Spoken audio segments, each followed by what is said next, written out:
how do you feel about collective trauma in this hive mind? That actually does sound awful. But what is their goal? What will the collective consciousness of 8 billion people aspire to be? If this is successful and the universe takes over and it's a bunch of hive minds, what would these hive minds want to do or interact with these other versions of the hive minds? Would they go to war with each other? Why would you read a book? Why would you watch TV? Why would you play a video game? You've already played the game. Not only have you played the game, you've beat every level. Today, Mark and I are talking about the thrilling science fiction series Pluribus Season 1, Episode 3, Grenade. So spoilers are ahead. We dug through the comments to find interesting questions you have, and we're sharing our theories on those. We're talking about what Carol is going through and how she's dealing with things. The interesting relationship that's starting to emerge between Carol and Zosia. The hive mind and the complexities of what it implies. And going over Vince Gilligan's interesting storytelling and filmmaking techniques. So let's jump into the episode. I thought it would be nice to start off with questions we've seen in the comments, or kind of like interesting ideas that we can kind of talk about. Okay, cool. I have the first question here. This is from new made. I think that's right, or no made, one of the two. And their question is, the one big problem with the hive mind is that everyone shares collective trauma of the world. That is a nightmare. And I want to know your thoughts of like, how do you feel about collective trauma in this hive mind? You know, it's interesting because we've also seen different variations of this. Somebody pointed out that like people that have been assaulted and the people that have assaulted them are all together. You know, that there's even like worse versions of that have all been kind of commingled. And at first I was kind of thinking like that actually does sound awful.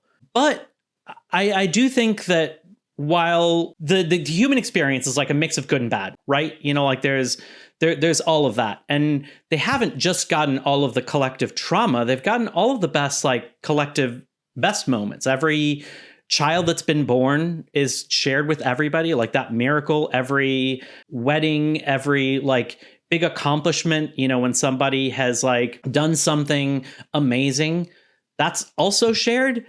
And then on top of that, there's no more needs and wants. There's no more starvation. There's no more like, you know, struggling to work to pay money to like get your rent. There's no crime you have to be scared of. So like, even if you have gained some terrible experiences, you've also gained great ones. And now there's no more terrible experiences. You know, I totally agree with you. I think that if you cynically look at like the human experience as mostly negative, because like you said, I totally agree. If there's negative and good, if you have these thoughts that, oh, you're going to experience all this negative trauma, then you maybe have a more cynical view of the world than thinking that a lot of life is pain. But to your point, there is a lot of good, like every time that someone falls in love, or every time you get that brand new bike for Christmas, or you know, when you do well on a test or do poorly on a test, like all of these experiences are shared, and like both are true, right? So like there is that negative and there is that positive, but also they could all overlap. And so since you have every negative experience with every positive experience, is it just a neutral experience? If every birth is equated to every loss of a friend, a partner, is it just neutral at that point? Is there any experience? And it's got to be weird experiencing all of that at once, you know, because that for a few people, it happened, you know, one at a time, like the early adopters, right? With every new person that came in, it's like, oh, here's another set of experiences, you know, and then at some point when we get to like the point where they're releasing the aerosols from the planes, we get to a point where everybody is just kind of like inundated with all of it at once. I do think that there are some other interesting consequences or questions that I have that emerge from this, but I want to get into that later. I just wanted to kind of like address this. And I just want to leave with one thing, because we'll also get into this and we dive in this deeper. But interestingly, in this episode, Carol asks Zosia, like, oh, everything just feels hunky-dory? And she didn't answer her. Just also throwing that out there. I don't think I noticed that one. Yeah. Oh. She kind of just like subverts the question and kind of goes into that if you see somebody drowning. So yeah. Didn't confirm that everything feels hunky-dory to them. So just... There have been a few of those artful dodges. You know, we mentioned that in the first episode where Davis Taffler, the guy who's like taking the president's spot on the TV, you know, when he gets asked, what if I say no? And he didn't answer the question. And instead he started to say something about how like, if you only knew, you would like want it so badly. Yeah. Which is not an answer to the question. And we got more of that this episode. Like we got that explanation. Exactly. But it is interesting when they like distract us with like a non-answer that's like compelling enough that you follow that and you forget. And you forget the original question. It's right. Interesting. Yeah. Okay, so we've got one from Tango D. Luke. My apologies if we get any of these wrong. We're doing our best. If you think of the hive mind as one individual, I'm really curious to see what this individual dreams of. We already know what they want, to serve and do what's logically good for the collective. But over time, with the minds getting better melded into one, what will the collective consciousness of 8 billion people aspire to be? Really curious to see if they'll tackle this in the show, because I think it's a great thought experiment. What are your thoughts on it? Well, yeah, so we know it's a biological imperative that they need to change everybody. And so I don't know. I feel like it's hard to even say if they dream or not. Like, it seems like they have like this one mission statement, like, I gotta change as many people. And like, once they change everybody on Earth, the next thing that they will probably focus on is putting a message out there to other habitable planets to further this mind meld. But like, then if they get that message out, right, and like they can only broadcast it so far, and now they're on that planet, like, what is their goal? Like, what would they want to do? Like, to me, it almost feels like with this like shared collectiveness of like how they're like saving on resources and conserving energy. It feels like most of the time they would just be like shut down and only doing like the biological functions of like, oh, I got to eat, I got to drink. Like they made a point in this episode to talk about having the hospitals open. And I'm assuming that's if somebody gets hurt doing something. But I'm also like, if you have all the information and you have all the knowledge, the chances of you getting hurt seems less likely. Less likely, but like natural disasters, you know? Sure. Somebody gets struck by lightning, you know, there's like a cave in, there's a hurricane, you know, that like things do happen. Somebody has a heart attack as they're, you know, driving to do whatever it was that they were doing. Sure. So it certainly happens much less often, but I think it still happens. Yeah. And I think the like medical process has got to be much easier, because like you don't need to say what your symptoms are. You don't, you know, like what you're feeling. Yeah, the doctor doesn't have that issue of like people hide information from them because they're like, you know, self-conscious of it, or they don't think it's important, or they like overshare, or they share what they think matters, but they're not share. Like that's got to be an interesting experience. You just like, you walk in and whoever is there helps you. Like, yeah, as a whole, though, I don't know, like once they've continued the mission of turning everyone, what is the next goal? What is the next step? Like, maybe they'll try to further space travel to also be able to share the, you know, the hive mind, but which is also weird because it does feel like this chemical doesn't hive mind with everyone else, right? It like they're their own separate hive minds, right? We're not getting all the information of the universe of like where this came from the first time. So it does feel like eventually, if this is successful and the universe takes over and it's a bunch of hive minds, what would these hive minds want to do or interact with these other versions of the hive minds? Would they go to war with each other as being different collectives, but same? It's hard to say. I don't feel like art would be created anymore. Like we touched on that last time, like, because who's experiencing it? Right. So once you think of the art, it's already kind of experienced. You don't have to.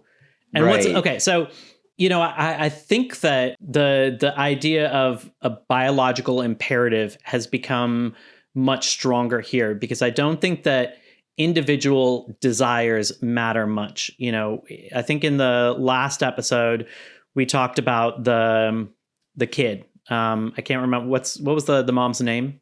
Lakshmi. Lakshmi's kid. And you said that if he was still a kid, he would want to play video games. He'd want to like do these other things that kids do. And I was thinking about it this episode when the lights went out everywhere. Mm-hmm. I was wondering, like, what do they do at night? So like, obviously they're not watching TV. Obviously they're not reading books, because it's almost like they like power themselves down as well. Right. And as I was thinking about it, I realized, why would you read a book? Why would you watch TV? Why would you play a video game? You made these because like you've connected with the people that like made these, and you've connected with everybody that's consumed it. So you've already played the game. Not only have you played the game, you've beat every level. Not only have you beat every level, you are the best player that has ever played the game. The same thing with books, same thing with TV. There is no point in consuming any of that. It's already been consumed. Board games go out the window. What's the point of playing a board game? You know everybody's move that everybody's going to do. Right. It does. Competition is gone. Like there is something about the human experience and life on Earth in general that creates competition, and all of that is out the window. It's gone. It's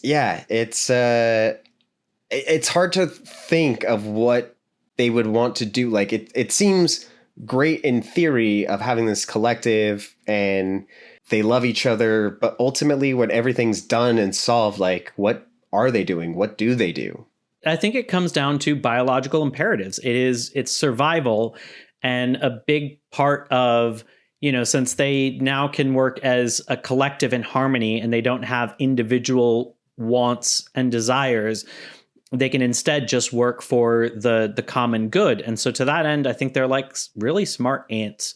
And I think it's a big part of what they're doing is being stewards for the earth, because they have billions of people living on this planet. And if they want to live as long as possible and multiply as much as possible, then they need to take care of this. And they've all agreed on that, because they don't have that personal desire of, oh, well, I need to do as well as I can to succeed at my job, to make big money, to have a big house, so like there's not the need to like get an individual car. You can just take public transportation. It's more convenient. It's better for like long term. So I just don't think that like the personal needs have shrunk to almost nothing. And I think we're seeing things changing in how they behave. I think they're becoming less human. I'll get into that a little bit later as we talk about the hive. But I think there's kind of like an evolution of culture among them, if you will. Okay, I'm interested.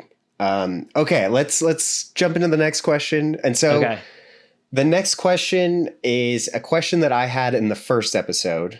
Yep. And it has to do with the cellular networks. And I posed the question, why did they have to get rid of cellular networks versus keeping landlines? I know you have a couple new thoughts on this, so I want to hear. Ideas, yeah. I want to hear what you think. So I've got two ideas on this, and the first one was inspired by, well, I'll actually start with the other one, which I think I actually kind of had a bit of an answer, and I'll go ahead and like restate that. And I think that potentially was, there were things that might have corroborated that in this episode, that it's like, it is very energy intensive to maintain a large network like that. And those kind of communications are just unnecessary. So why have a cell tower? So in that case, it's like turning off the lights at nighttime. It's no longer needed. It consumes a ton of energy, and it's not good. So It could just be as simple as that. And I stand by that. And I think we saw like an example of like how they're taking this to extremes. However, when I was watching the title sequence, I was thinking about that. And it's a very interesting title sequence because it's built with these like dots. Mm-hmm. And these dots, I think, are representative of each individual entity within the like hive mind, and they're able to cooperate and like create these shapes. In this case, like the word pluribus. But then also you see these like ripples that come out like waves. Mm-hmm. And to me, that was like almost like the way that they communicate with each other, the way that they are able to cooperate is through this psychic glue, this connection. And I wonder if, the term psychic glue, if that was a little misleading and makes it seem kind of like mystical and kind of like not scientific. And I wonder if it's more of like that symbol looks like, of like it's a wave. And what if that wavelength of their communication overlaps with like the cell networks? And so, having the cell networks running could potentially disrupt their communication, make it less effective. That's an idea, because if they do want to root their communication in science, and they may never explain it, and they don't necessarily have to, but if they do want to like come up with an explanation, it does have to travel some way. And I would assume some kind of waves would be one of the best contenders. And a little bit to add on to your theory that also makes it plausible is that we have seen things that can interrupt them, like Carol's outbursts and her frustration.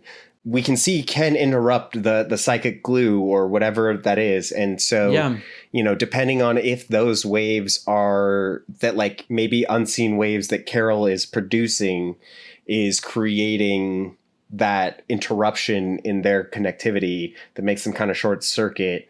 And so I could see that cell phone towers would be something that could slow them down or get in the way or create useless noise that they have to sift through. So yeah, I like that. And that could explain why they can't communicate with other planets that have potentially also gone through this process. Because that's not the type of wavelength that would travel through space and like still be strong enough to like be able to be picked up, So yeah, that's it can fair. Go the distances of this world because of all the cell towers we have, but it's not super long term, but super long distance form of like communication. That makes sense. Like, so if the psychic glue is more of just like a wave set and a frequency almost, that it's not gonna travel through space. And potentially that also means that that maybe like cell networks, that it doesn't even necessarily travel all the way across the world. And the only reason that they're able to reach all across the world is because they're able to like daisy chain, from like this person to this person, which then that's like a cell extender. And this person now has that same range to like the next distance. And they're all kind of like range extenders. And so little antennas. And potentially if you could figure out a way to, block a strategic country, maybe you could actually like cut off connections between kind of two groups, like isolate a group somehow. Just a thought. I like that. Okay. All right. Okay, let's look at this one from Kingdom of Capybaras 6850. I don't know if there's that many Kingdom of Capybaras that came before this person. Well, there was 6,849 of them. So right, they had to do 6850. Or that's their PIN number. I hope not. Okay, so it says, I keep coming back to something, trying to make sense of it. The day after the lunch debacle, when Carol is speaking on the phone with Zosia, she asks something like, can you give me anything to stop being like this? I.e., losing her temper and hurting others. Zosia says they can't.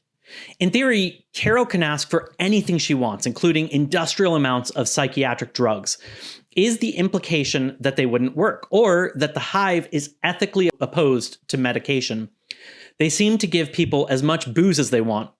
In theory, Carol has all the doctors and psychiatrists in the world at her disposal to consult with to help her understand her grief. But now I guess the only input they would have is that all problems are solved by joining the Hive Mind. So this is a very interesting question. And I think this one is one of the most thinky ones of like in regards to like this new issue. I also think it like segues us into our next topic, which is like Carol. Yes. Because I think there's a good amount of overlap in that. Yes. And so I think the Hive Mind is good at like playing the parts, right? And so I think they could give her medical attention and, you know, prescribe her medication and help her like go through this. But I think partially why they don't and why they can't is because I think they realize what Carol is experiencing is something that is not normal for like the human mind. And so like you could placate it with drugs or whatever, but ultimately Carol fearing the loss of individuality and joining this collective is what's ultimately the root of the problem. And so I think why they say that they can't do anything to solve that, like they're already trying to change her and they're like, that's going to fix it on its own. But like, right. I don't think that there's a way, like anything that they could prescribe to be like, you know, we could basically make you comatose until we get to that point, but that's not really solving the problem for Carol. And they want to make Carol happy until they get to that problem. And so, yeah. And I don't think comatose is happy.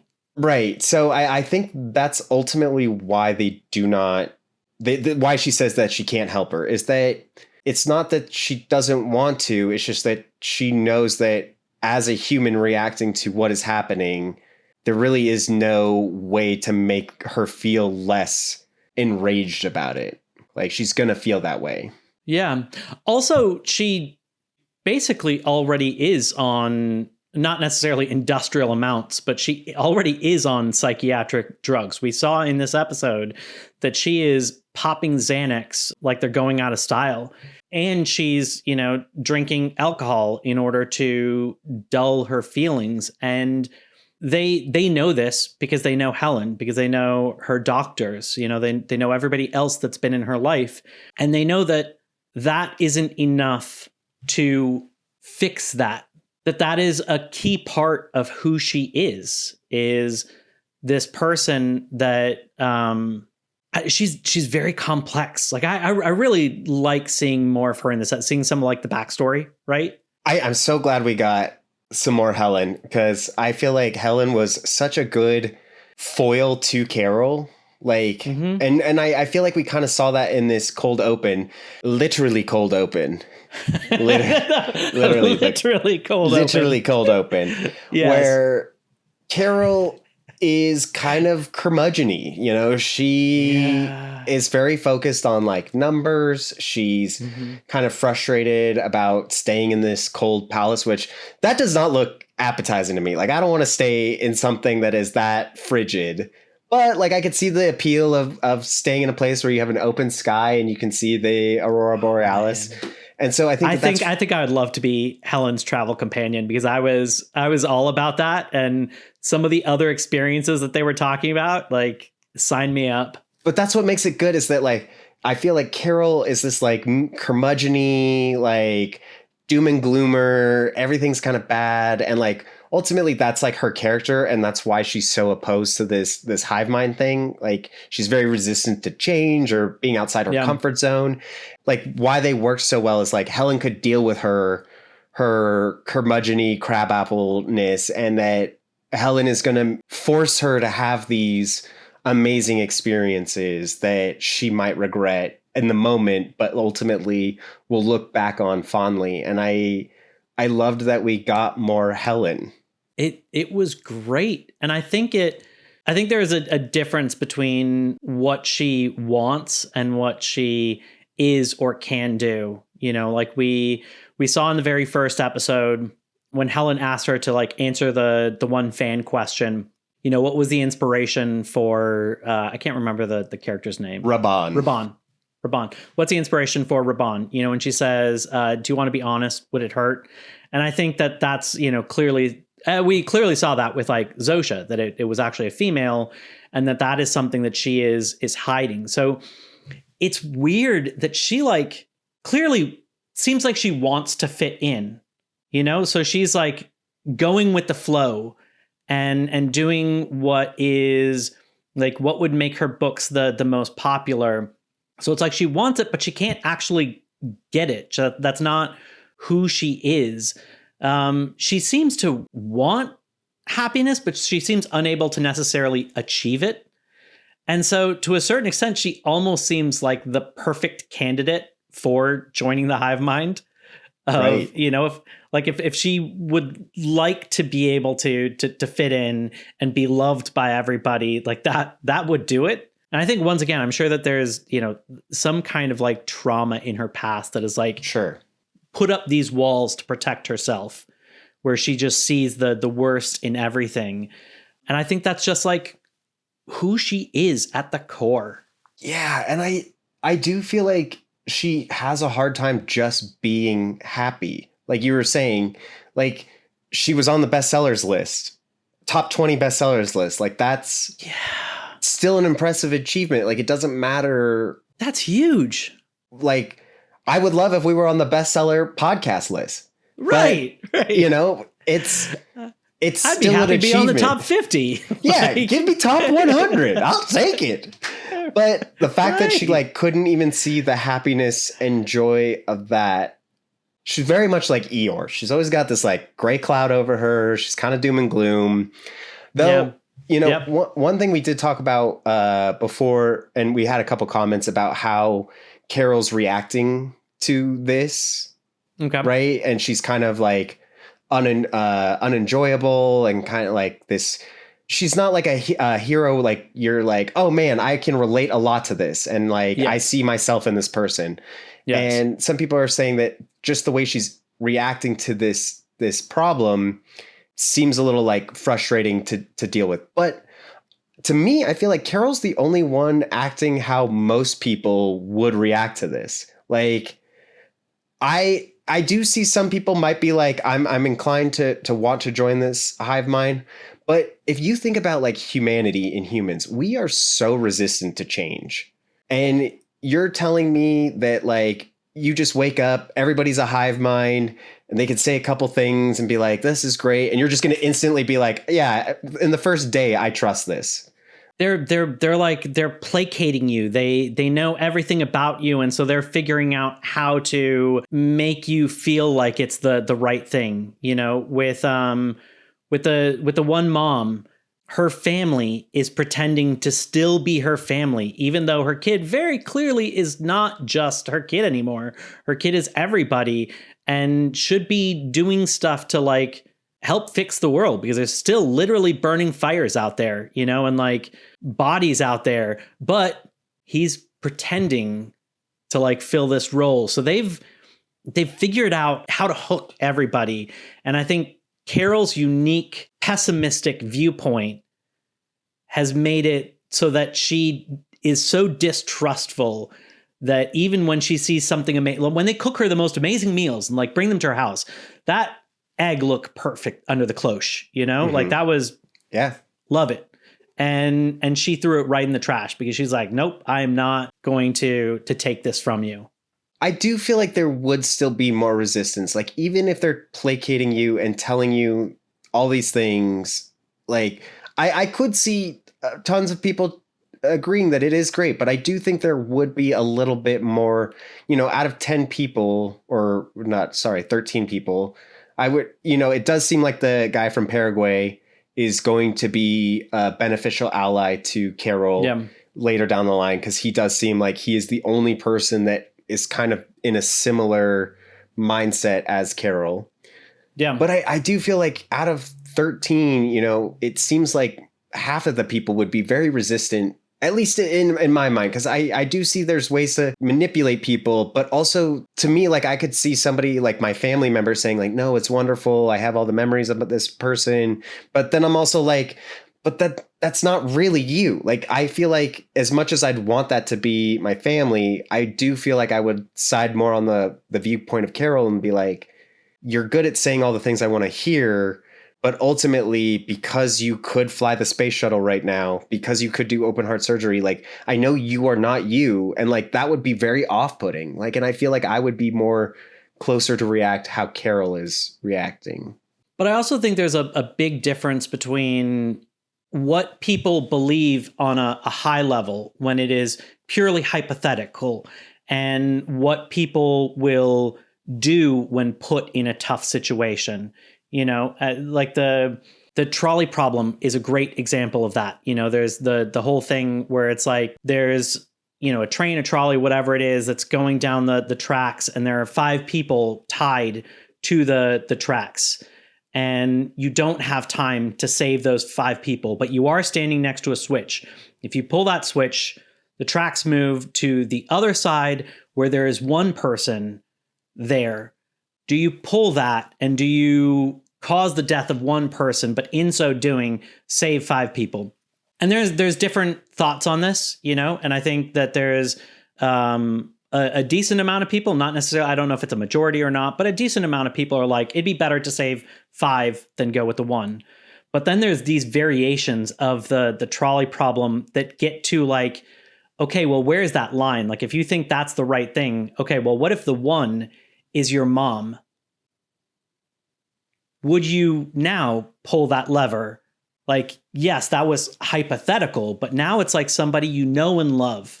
And I think that gets to this idea between like this, like, I'm sure a lot of people think they're like that, where they'd like to look at this and be like, this is wrong.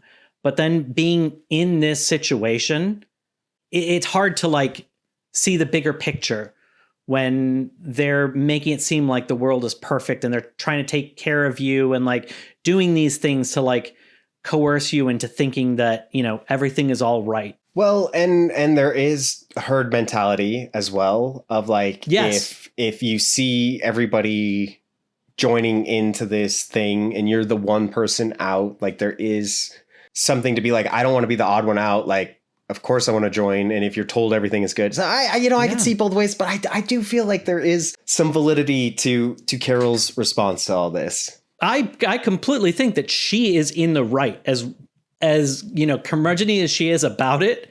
I do think that her viewpoint that this is wrong, that when we're looking at it removed from a high level, I definitely agree with that. I do love her curmudgeon-iness though, because it, for me, and I know that not everybody appreciates that. Some people, it's like, you're a very unlikable character. I like seeing the like dark humor that comes out of her negative space. You know, she wants to like get in the last word when she's angry. So like these little digs that are like so childish. You know, when she gets angry at the guy from Paraguay and she calls him back just to insult his mom and then hang up on him so she gets the last word. Or like when she finds out that they know exactly what's in her fridge and she picks up the carton and she's like, oh, it's 3/4 full, you know? Idiots. So like there's such petty things. But that is like, it is this perspective that is making her the only person that's trying to do the right thing. So it's like, even if she's so unlikable, that's why she's not going with the herd. Right. Now, you know, speaking of petty comments, there was an interesting petty comment that she made to Helen in the cold open that I wonder if it's going to have relevance in later episodes. Okay. And it's a quick line, and it took me my second watch to like understand what she meant. And she talks about spending $100K to freeze her eggs. And she could have just frozen her eggs here in this freezing cold place, but she said, I could have saved $100K from freezing my eggs. We could have just done it here. And Carol has been such a person that's like, doesn't have any family, doesn't really have anything tying her to this life anymore, in a weird way of like, she doesn't seem to have any family members that are inducted into the Hive Mind that she like cares about. Yeah.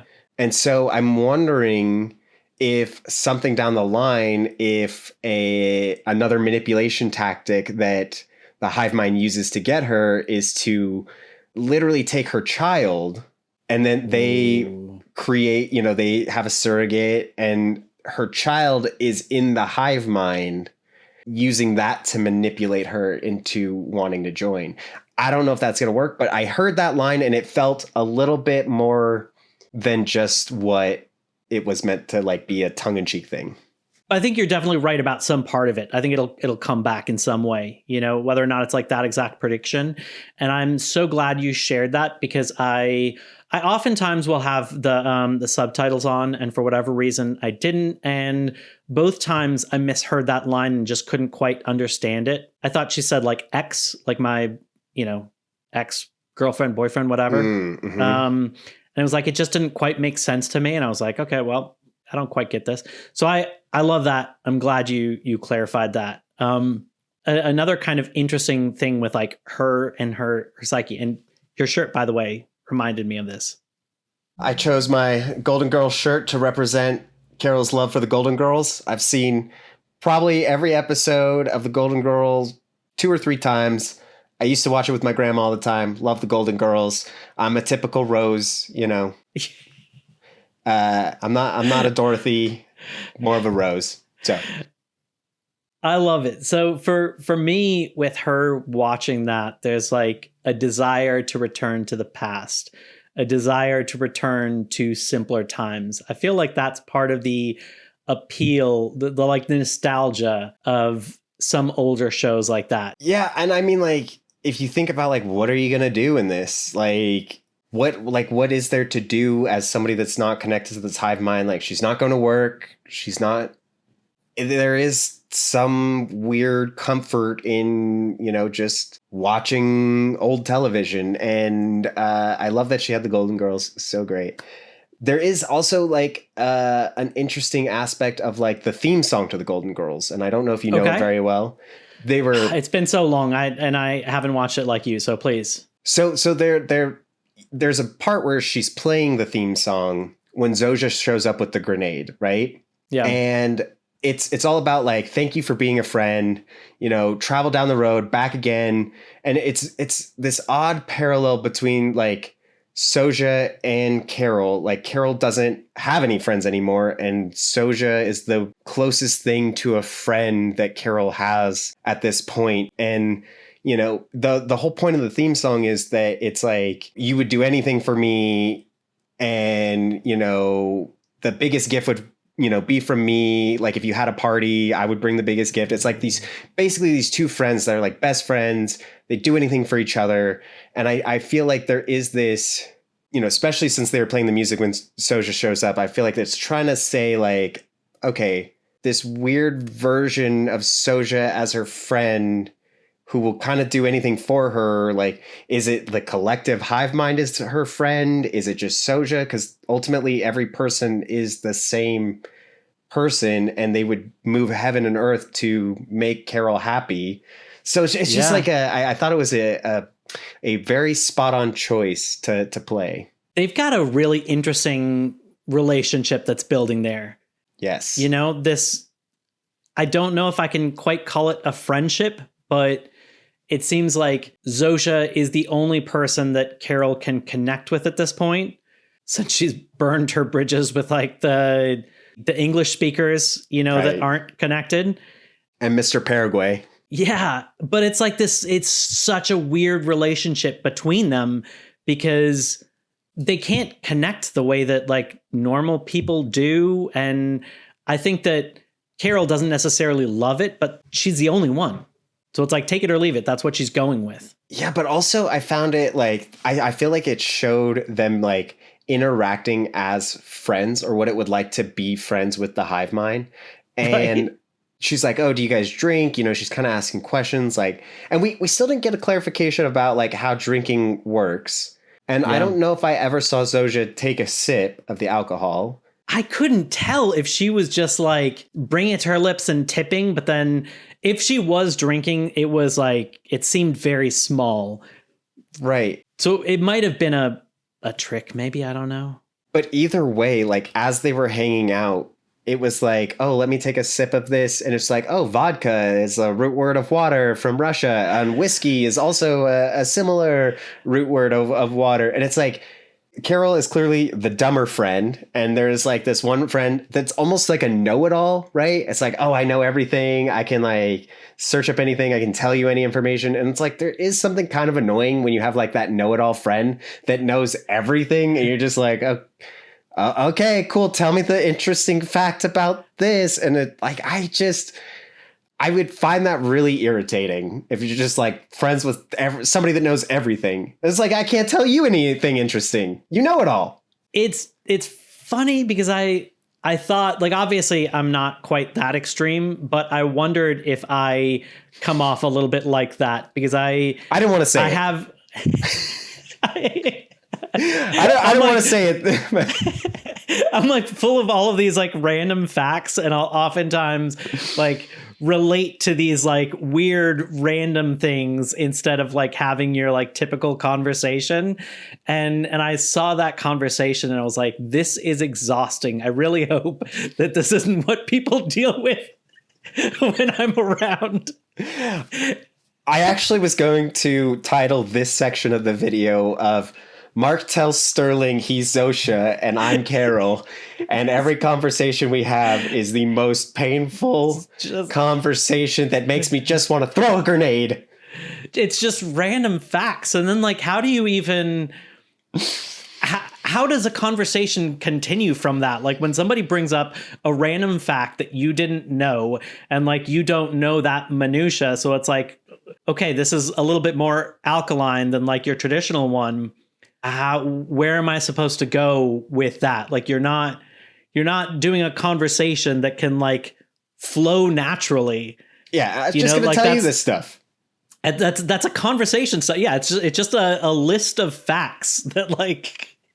I mean, I know we talked about it last episode where the Hive Mind does give this like relationship with like AI, and like that's what it felt like, where it's just like I could ask AI whatever I want about it, and like now if you gave it a body and it could just tell me these facts as I'm doing something, like that would just be so annoying. Like now I'm like, get rid of AI. I don't want it now. And so I'm over it.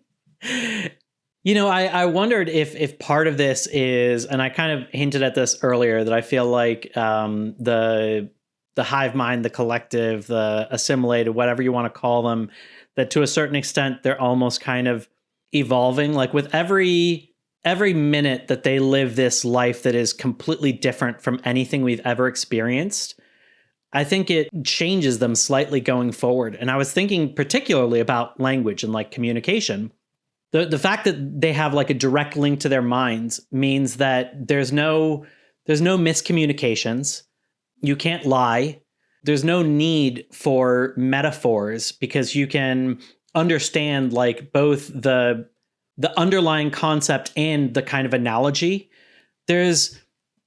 Communication has to be completely different. And at this point, there's not even necessarily a real need for communication because it's like if one person sees it, then everybody sees it and everybody knows it. And maybe when they come to a difficult choice. So for instance, when, Carol is like, well, what if I ask for an atom bomb?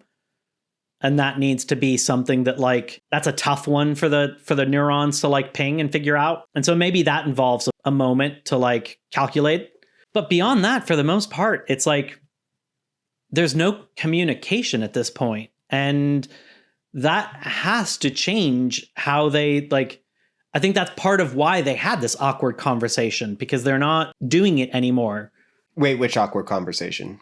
The awkward, like the when Zosia's just like giving facts. Right. She can't have like there's no small talk. No small talk. No like how are you doing, Carol? I mean, she has kind of asked.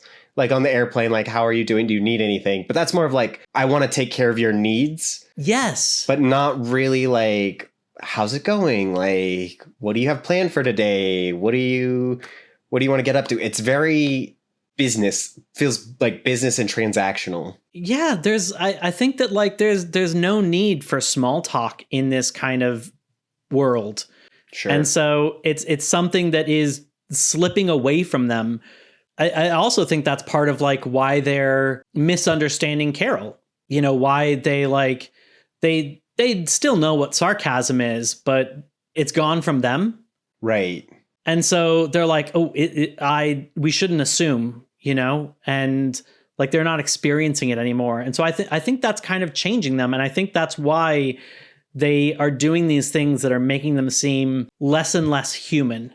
Yeah, I like the whole sarcasm thing of where she picks up about like, we thought you were being sarcastic, but we just want to, like, it's almost like they have this need to, which this is the weird aspect of this need to please Carol with whatever she wants, but also doesn't want to harm people and also wants to assimilate Carol into their group. So like these three different goals that they have currently that also kind of like don't jive with each other, like specifically with the atom bomb. Like if Carol wanted to start hurting people or hurting people in this collective, if they want to move heaven and earth to make Carol happy, would they allow Carol to start hurting members of the collective? Like what happens if, they lose 5 or 10 of them? We've already seen that 11 million of them were killed by Carol's outburst and they still love Carol. But if Carol was actively like hunting them, would they be like, yeah, we want this for you, Carol. Like we want to support these needs. So like there is these weird goals of the collective that I still don't know quite jive with everything. And I think Carol is going to be testing that in the future. She's going to like the door has already been open. The idea has come to her of like, oh, like how far can I take this? And so I think that's going to be going in her head. And she's really going to think about like, ooh, how far can I take this? Like this is to a certain extent like a double-sided weapon that they will go out of their way to do things for her that if she's creative enough could be hurtful to them. Yeah. But also is it, if you do like I said, if you kill like 10 of them, is it really hurtful to the collective? Like if they lose a couple here and there, like I mean, somebody in the comments pointed out that like, these aren't really individuals. This is like a new, it is the individual, the big thing. Mm-hmm. And that, losing a number of people is like, you don't sweat losing a bunch of skin cells. Right. And that's. But if you lost a leg. That's not like a leg in comparison. But yes, it's. Well, like how many people, like 11 million of them, is that like losing a leg? Is that losing a finger? I don't know. I don't know. How do you measure that? Where's the line for them? And I think she's really going to test where the line is.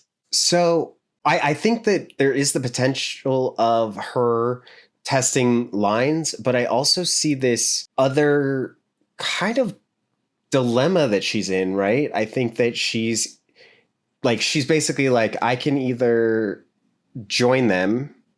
And this is how I took it when she was kind of playing around with this grenade and she's feeling a little bit drunk. To me, I was reading undertones of like her only way out to not join them would be death. So like she could die as an individual or she could join this collective and still essentially be dead. Like Carol wouldn't exist the way that she does now. And so I think that this could also be another interesting way that they could like delve with Carol's psyche and what's going on of like, do I join them or do I, end things to like not be them? I feel like she doesn't have a desire to die because she doesn't seem like she is giving up. Like, even though she is definitely like she pushes hard against certain things, she seems to not enjoy plenty of things. But at the same time, it seems like she is still putting in the effort. She is still doing something that is extremely tough to do, which is like being creative to make books that didn't exist. Even if she thinks that these books are potentially, drivel or they're like, they're mindless, she is still doing more than just the bare minimum. It's not like she is doing somebody else's job that like she's working at the bottom and just doing what she's told in order to pay the bills. So it seems like she does have a drive to live, two things I think. I think she'll, one, like try and figure out where the line is. And I think we're going to see more of this relationship with her and Zosia bloom. And I think that she's potentially going to want to see if she can at least save this one. You know, I think the idea of like saving the world might be too much at first. And she might kind of wonder, like, what if I can at least save this one? But the only thing I do feel is that with the collective, their whole imperative is to change her. And so I feel like she can't live as an individual without live next to the collective as an individual, because ultimately, if they do come up with how to do it, they're going to basically force it upon her without her choice. Right. So I do see that we could see that in like the longevity of it. But I do think that if we are presented with her having the choice to either join the collective or potentially, yes, she doesn't seem like somebody that wanted to die before this event happened. Like she was probably unhappy and like going through the steps, but like now, like even her mindless dribble that she didn't care for, like now nobody's going to read it. Like nobody's going to even care for the mindless dribble, and she's not going to be on any lists or Amazon bestseller books anymore. So it's like there is this like sense of like, okay, you can, if you're so adamant about not joining the collective, your only option is death. And I think there was an interesting... But I think that she's somebody who like fights until the end. So I think that I don't think that she will give up until she doesn't have an option. True. I do think that, so in the scene where she's on the plane and she's like dealing with Zosia and she like talks to the guy and then she goes to the bathroom and it shows her in a very cramped bathroom. And I feel like this was like a cool little like way that they were saying that like she is basically free to do whatever she wants. She has the more freedom than she's ever had, yet still feels so trapped with the circumstances and suffocated. And so like, that is also how I kind of read into the whole idea of like, if she doesn't join them and she can't fix them, what is her other option? Right? Like if there is no possible way to fix them. And so like, it does feel like she feels trapped and can't. Yeah. And it's funny the actions that she takes in order to feel like she still has her freedom, you know, like in acting out against that of feeling caged, you know, feeling like there's nothing that she can do. I thought it was so funny when she got mad that Zosia says like, look, we can give you whatever you need. We can bring it to you. And she's like, no, I'm independent. I can do it for myself. I'm going to get it for myself. It took a friggin' army of people to allow her to be, you know, independent. Like it would have been so much easier for her to accept the system of like, call and bring us whatever, because that's not independent. She couldn't do it without their help. They moved everything to consolidate it in order to, you know, to make things more efficient. Once again, to be like good stewards of the earth. And she's not independent. And I love that like she acts out against that. They have to move heaven and earth in order to give her back her sprouts. And then what does she do as her independent thing? She gets like a TV dinner, a microwave dinner, where it's like she's not even cooking her own food. It's something that, you know, somebody else did all of the work of like prepping. I know it's done by machines mostly, but it's like, you know, it's prepped, it's cooked, it's portioned, everything. She just pops it in the microwave. But to her, she's like, oh man, I feel so independent. That's great. I didn't even think about that microwave dinner, but like in a weird way, that's basically what they brought her first. Just like they prepared basically a microwave dinner, but really fancy one because they could do that. And then she got basically something that was prepared by a bunch of people just to heat it up herself. That's hilarious. Okay, so there is a weird, interesting thing that I kind of want to dive into with this collective. Yes. Yeah. Specifically with the sprouts, the restocking of sprouts. Yeah. I don't know if you had a similar vibe of what you were feeling when you saw this, but for me, it is a bunch of ants marching, carrying food, and bringing, little worker ants that are just filling up this thing. And interestingly enough, okay, so there is a term for what ants and bees and termites do, and it's called eusociality, right? And what's very interesting about eusociality is that if you think of it as like an evolved trait, right? As an animal did, there was a benefit to evolve to have this eusociality for things like ants, termites, and bees. And the interesting part is that because these animals are in different orders, these all evolved separately. So basically, eusociality is something that has evolved separately in other animals, meaning that there is this certain derived benefit from this type of system, this type of like network of all working for a collective good. They typically have like a queen, and they all control mating, jobs, fighting, all of these things. And so it is odd that it evolved multiple times independently, which makes it feel like it is something that has a benefit. And if they could evolve in people naturally, like, would there be a benefit to working to this?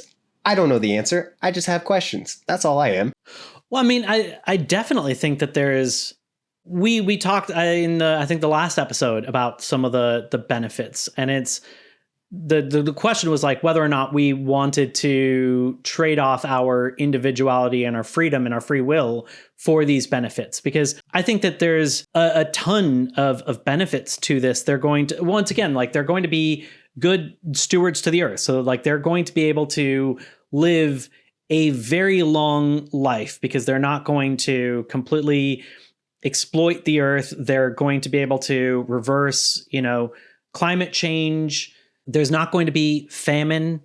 They're potentially going to work to actually cure things instead of just like working to come up with treatments, because they don't have to worry about, making money for pharmaceuticals. They just want to make the earth a better place. But out of that, I think we're going to see more and more of this change away from like what we consider humanity. Like what I was talking about with like language and the fact that there's like no small talk, and like how that's affecting how they not just communicate, but I think also how they think and how they process things. I think that, there are going to be more steps that they do to make things more efficient. There's no reason to have 100 different cereals at this point. Those were like companies that were competing against each other. They don't need to do that anymore. So they'll probably bring it down to a limited range. We could possibly see it go to the extreme where food becomes something that's just a tool for survival. And it's like, what do we have? One nutrient bar that has everything in it. Yeah. Yeah. And I feel like that they're probably not planning, long term, because they do think that they will eventually switch these into the hive mind, the remaining few. And so I think there will be a time, like we know that they're not going to kill anything else for like meat. It's all going to be, grown stuff. And I think that Zosia gave a kind of like an estimate of like when they could get it done. And it seems like months. She said potentially longer. It doesn't seem like they're anticipating it to be years. So it feels like, okay, as much variety of food is on the planet, yeah, we got to feed, the masses. But if they don't need a lot and they don't need, they can save like the variations of food for, the 13 people that, will need it and want that interesting meal. But it is interesting. Even if they need food, we did see the family members of the group.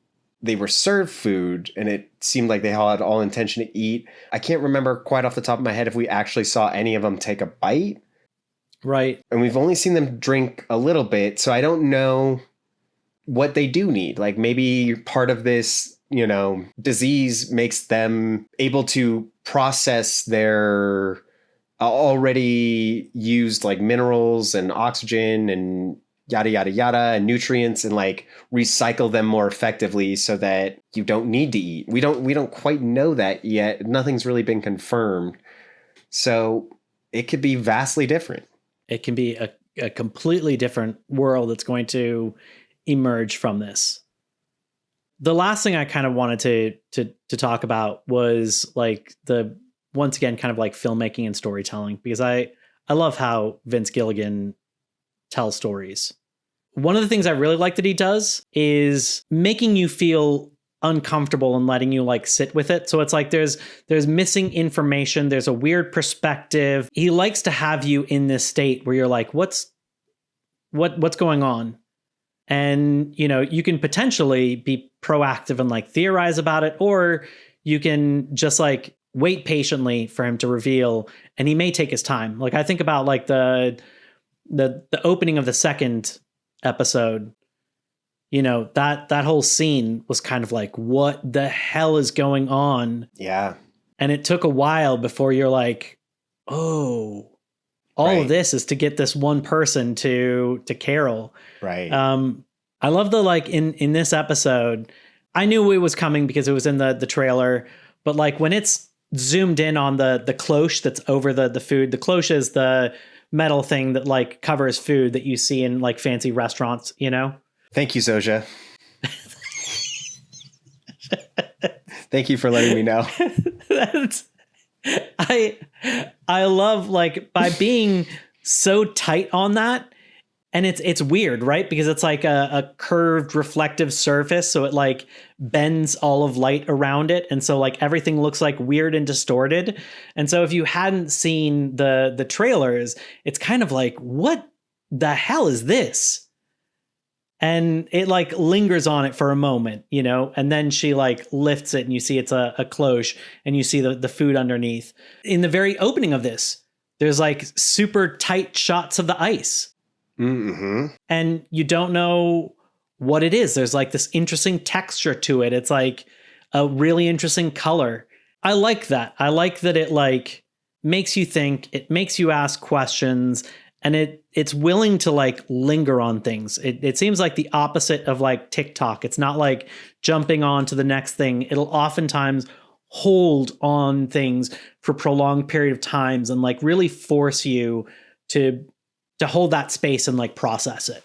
Yeah, I totally agree. I think it's doing a great job of not rushing anything. It's like it is very much taking its time, and some people might think that that's boring, right? Like I'm bored. Yes, I don't know, and especially with the dynamic of Carol, who there's a lot of like shots of Carol where she's not interacting with anybody. Like sure she interacts with Zosia, but like there's a lot of her, you know, going to the supermarket and being alone at home and about to drink and, you know, like all these different things. So there is a lot of like like that visual storytelling that we've talked about of how, and sometimes like there will be scenes that have no dialogue for a bit and you're just sitting with it and sitting with what's going on. And I think it creates an eeriness to this world that we're not used to.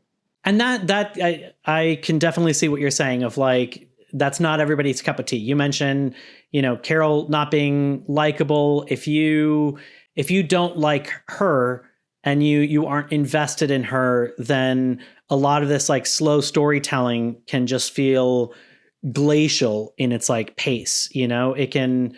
I saw a review about the first two episodes, and they weren't crapping on it. They weren't saying it was horrible, but they were saying that like they didn't like it as much as everybody else is like making it out to be. And one of the things they pointed out was that first episode when Carol is trying to get Helen into the truck, and it's like all of the effort that went into it. And it's like, you know, she has to like get the sign, and she has to like, she tries to get the car to go and she can't get it to go. And there's like all of this and all of this. And they're like, okay, we get it. Like, let's move on. I loved it because like, for me, it was telling a story that like here Carol is, when the apocalypse is happening, it'd be so easy to want to like run to protection. but instead she is like trying so hard to do something that is so difficult. And the fact that she continues to do it means that she cares about it. And the fact that she cares about it means that, like, now I know how much she loves Helen. And Yeah. you could have told me, oh, I love you so much, Helen, but I wouldn't necessarily believe it. But now I saw it, I know it, I've internalized it because of the action she took. There's no questions in my mind that she will do whatever she can for Helen. Yeah, I think I am more of the camp of I like this form of storytelling because, like you're saying, it's like it's showing the struggle that Carol went through to try to save Helen when nothing makes sense. She doesn't know what's going on. It seems like everybody is short circuiting, and like she has literally no help from anyone, and she is trying to move heaven and earth to save Helen. Like it gives you a perspective of who Carol is. Like, yeah, even though she's curmudgeon-y, like she did have a lot of care for Helen, and she would put in a lot of effort for Helen. And I like that it's taking its time. I like that it creates these dynamics that, and plus, like when you're watching Carol struggle in that moment, it's like, it feels like real stakes, right? It's not like she has superhuman strength and like I can throw this body into the back of a truck. It's like, I'm just a human. I have to go through this. How did I get to this point? And I think that, like, if you just cheapened it and just saw her in the back of a truck and like we just gloss over that, I think it lose a lot of its impact of what it is trying to say or what it's trying to make the audience feel. And I think that that's a testament to Vince Gilligan and the way he creates art. When you're saying that, like, she's not strong enough that she can just like throw her around, originally I was kind of wondering, like, why, like, is the fireman's carry that difficult to do, that she can't like get Helen to the vehicle that way versus like trying to like lug this sign. But then I kind of thought of afterwards, like, maybe Carol's actually a little bit more level-headed than I am, that maybe rushing to get somebody there quickly that's had potential head trauma isn't the right thing to do. Like, if you think about what the paramedics do, they put you on a stretcher in order to immobilize you. And so, like, maybe Carol was actually doing the smarter thing. And here, if I were in the situation, I'd be like, oh crap, and I just take you and like throw you over my shoulder and cause even more damage. Yeah, and also I feel like there is a lot of like, maybe Carol doesn't know how to throw someone over her shoulder, and like limp dead weight throwing someone over the shoulder, that's a lot of work. I don't know. I know there's like a weird technique where you can like roll into them to get them on your shoulders, but like I don't know how to do that off the top of my head, and Carol's not thinking about that. Like, she's one Manhattan deep, she's right. And there's cool things that emerge from this type of storytelling, and especially with like how meticulous Vince Gilligan is. And I don't know the answers to these. Maybe you do. So I'm just going to throw out, there's like two potential symbols that I feel like probably have meaning. In the ice hotel, they're in the koi suite, and there's a bunch of koi in there. And I know that koi have meaning, but I don't know exactly what this means. And I've looked up like meaning of koi, but there's a bunch of different possibilities. And the orchids on Helen's grave, seem also like a symbol, because he's all about symbols. He's all about colors. And to me, these feel like they mean something. I just don't know what. I could have a speculation about the orchids, potentially. Oh, please. Yeah. My one theory potentially about the orchids is, if you think about orchids, they are the most diverse species of flowering plants on the planet. Now who's spitting out the useless facts? Okay, now I'm Zosia. Now you're no, Carol for this one. Okay. And I'm wondering if that's like, because there's so many variations and individualities of orchids that have evolved to, either mimic bugs or plants or faces or anything. It's like a sense of individuality. And Ooh. that is Helen or Carol's individuality that they are not giving into the hive mind. I don't know, just potential. I think that's Carol's want for Helen to be an individual, because she is fighting so hard to keep Helen from the hive, when it turns out, like you theorized in the very beginning, Helen connected. Helen became part of this. And Carol doesn't want to believe that, and she's desperately holding on to this past view of how she sees, like the Golden Girls, of like how she sees, her partner. Yeah. And as a unique individual, I like that. So that's my little 2 cents. But with that, I think our journey has come to an end.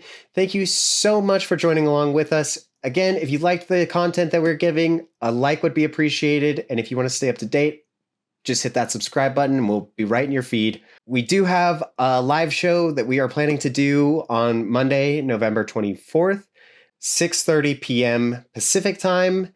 We would love for you guys to come and join us in our live as we dive into theories, questions, thoughts, and just connect with you guys. But until then, I'm Mark. This is Sterling. Thanks.